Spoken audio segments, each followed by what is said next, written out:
Hello, everyone. So happy to have you here for another episode of our How She Built It Summit. I have with me today Angela Herrington. Angela, welcome. Thank you. I'm excited to be here today. Wonderful. I am so excited, guys. I have handpicked 21 Christian women that are having success in their businesses that are going to be here with us. And it does not mean that they have reached the final destination of their life and everything is perfect and they're on a remote beach, chilled out, relaxing. But what it does mean is that they are having success. And what we want to do is to be able to come and bring you different conversations that will really be able to give you a glimpse. And maybe you will be able to get some wisdom and insight out of this conversation today with Angela that will make your journey on trying to find and grow and achieve the business and life that you want. So first of all, Angela, why don't you take a minute or so and just kind of tell our audience a little bit more about you, maybe where you live, and like what is your business? Sure thing. So I'm Angela. I live in the Midwest. I'm actually an Indiana girl. I've been here almost my whole life. And my husband and I run a boutique social media agency. And I am also a life and digital strategy coach, specifically for Christian women. And what that means is that I get to spend every day helping women find freedom and fulfillment in their God-given calling, rather than, getting stuck in the whole mire of the shoulds and the coulds and am I good enough? And, sometimes we just get in the weeds when we're really chasing our calling and our heart is to say yes to God, but sometimes we get in our own way. So that's really my passion as a life coach. And as a women's ministry founder, I work with a lot of gals who are starting ministries or starting businesses and they don't want to separate their faith and their business. So it's been a long and winding road, but where we're at now, it's very easy to look back and see why we started a business and why we started a ministry and a blog and all those pieces that seemed unrelated, because God has really brought them into this day job that He's created for us. So it's a lot of fun right now. I really enjoy it. I love that. And I've had the connection and the ability just to get to know you through this awesome tool that we all know of social media and mutual friends. And it's led to us having conversations on the phone. And I've just loved getting to know more about you and the woman that you are, and felt positive that you would be a great asset to this summit that we're doing.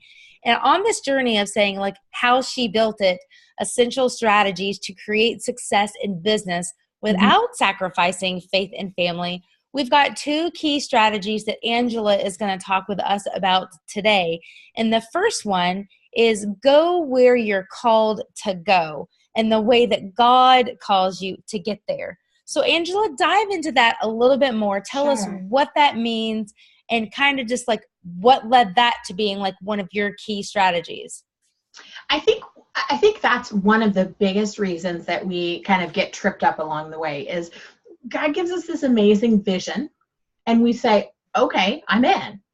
And then we take that vision and we run with it and we try to make it happen. And sometimes it's almost like God gives us an assignment and we're like, okay, you stay there. I'll be right back when it's done. Which is it's not totally wrong, but it's a complete distraction. There are some times where God is going to call us to step out and do things based on our own ability, our own knowledge, our own experience. But there are also times where He's going to say, hey, go do this thing with me.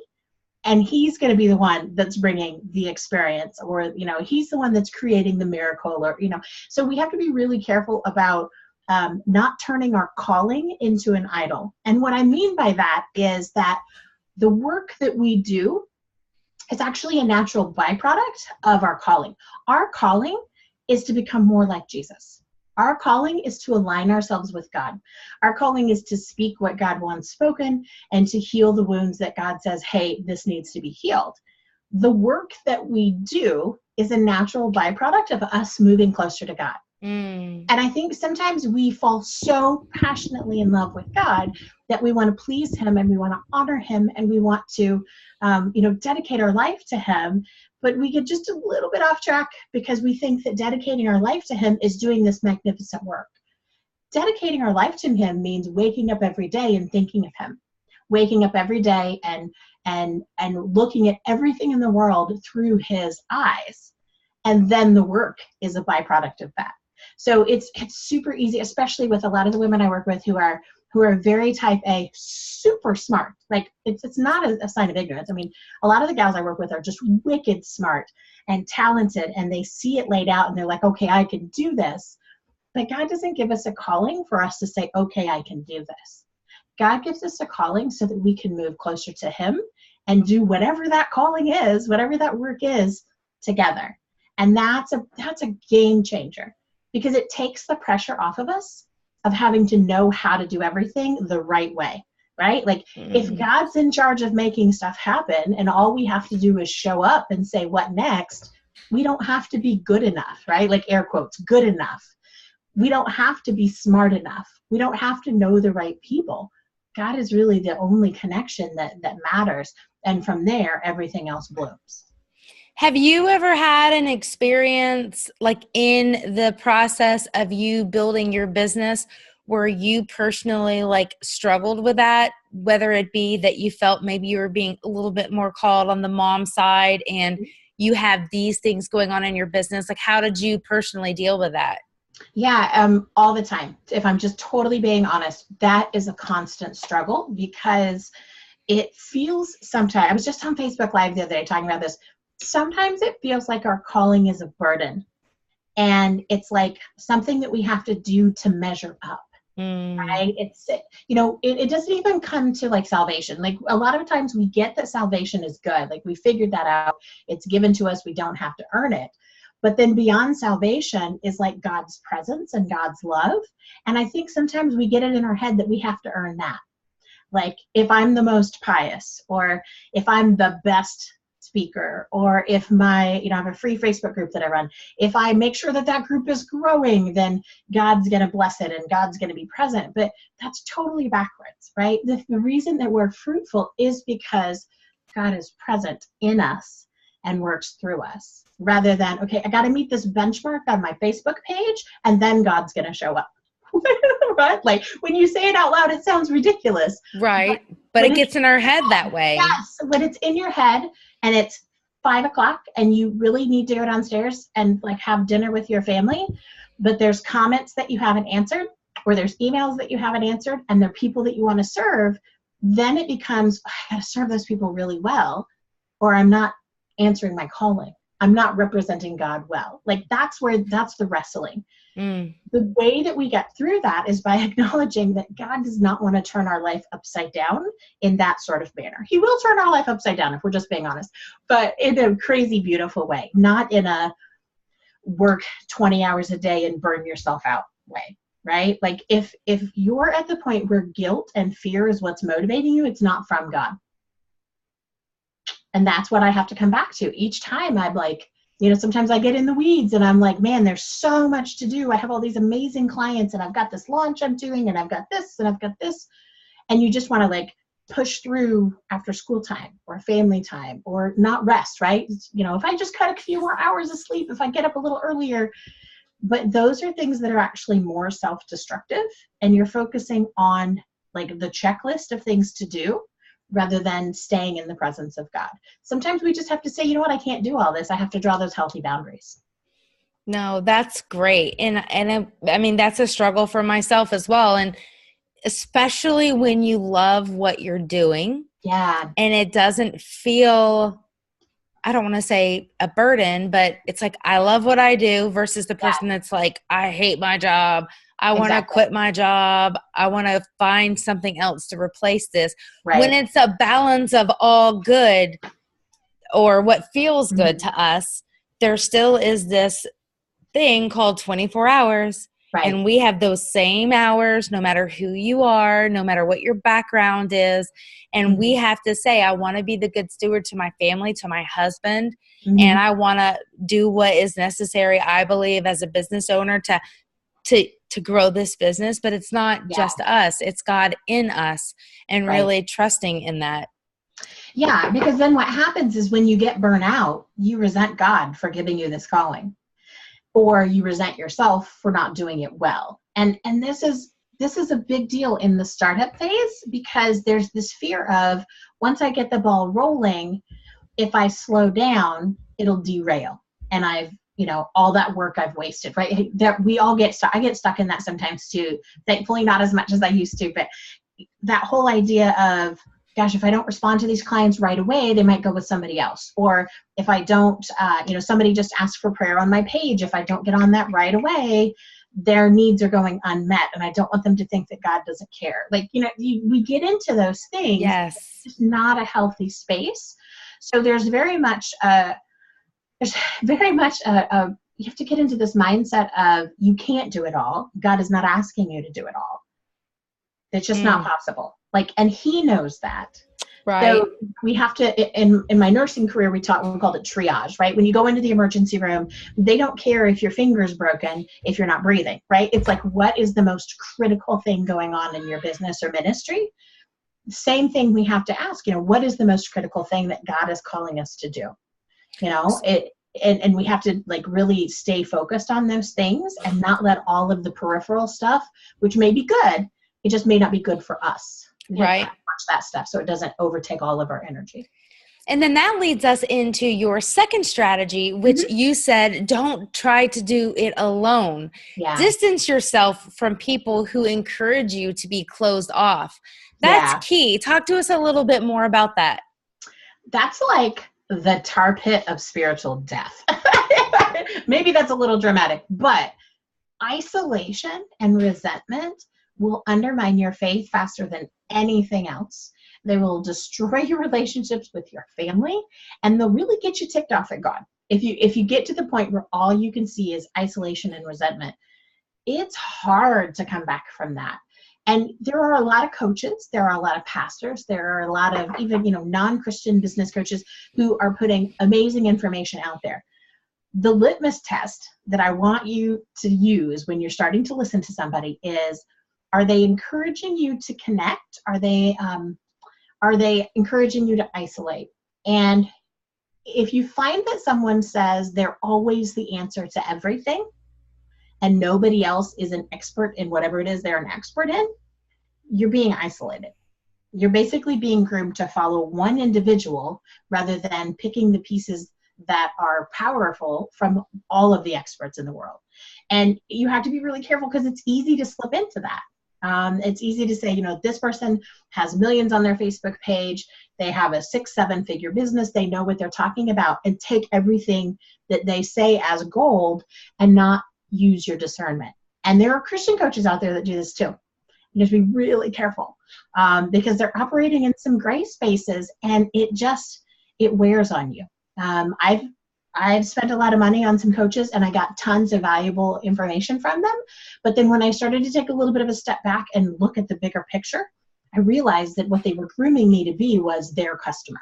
And not necessarily grooming me to be the best person that God wants me to be.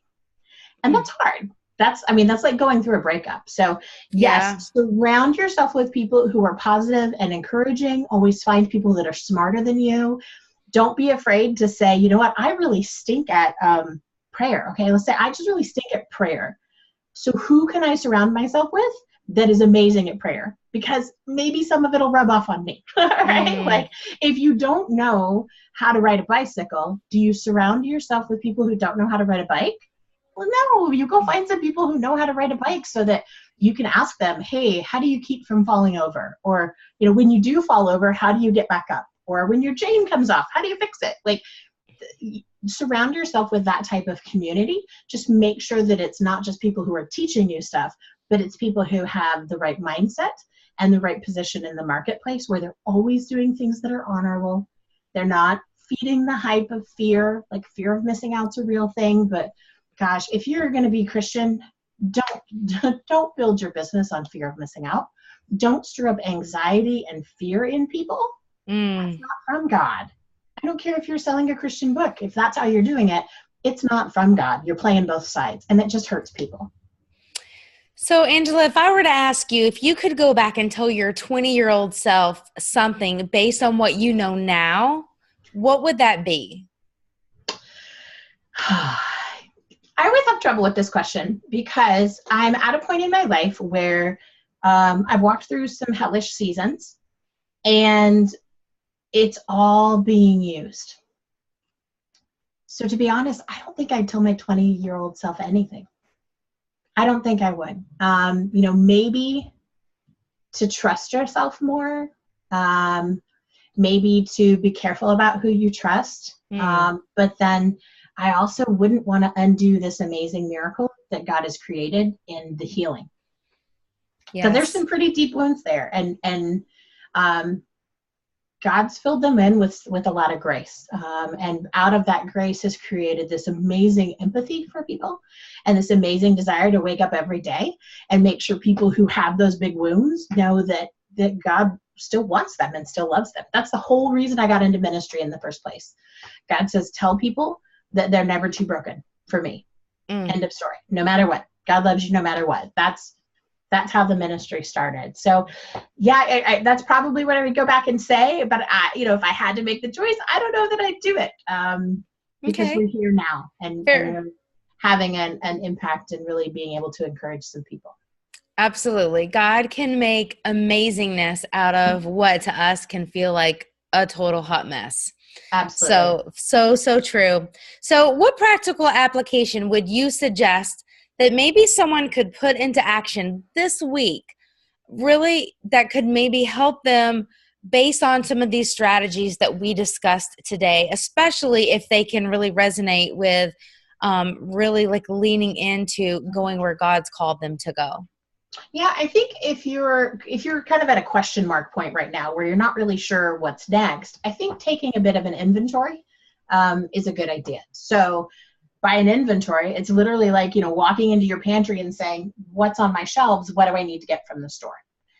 In this case, it's kind of an environmental inventory and saying, okay, what am I doing with my time?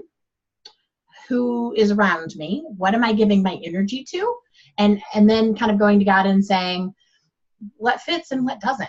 It's really about discerning, because there may be a lot of really good things in your life, but they're not necessarily for you right now, which means they're distracting you from God. Volunteering. That's one of those things where I'm kind of a junkie when it comes to volunteering. And so I have to really guard myself when somebody, shares their nonprofit or shares something going on in the community, because I want to be a part of it. But not every volunteer opportunity that comes my way serves my calling. And so if I say yes to those things that aren't a good fit, there's no room left for God to work the miracles. There's no room left for the volunteer opportunities that are in my niche and what I'm called to. And it leads to that place of overwhelm and resentment, and that's not what God has for us. So I would start by setting aside some quiet time and really just laying it out and being honest with yourself about what moves you closer to God, relationships, jobs, clients, projects, free time.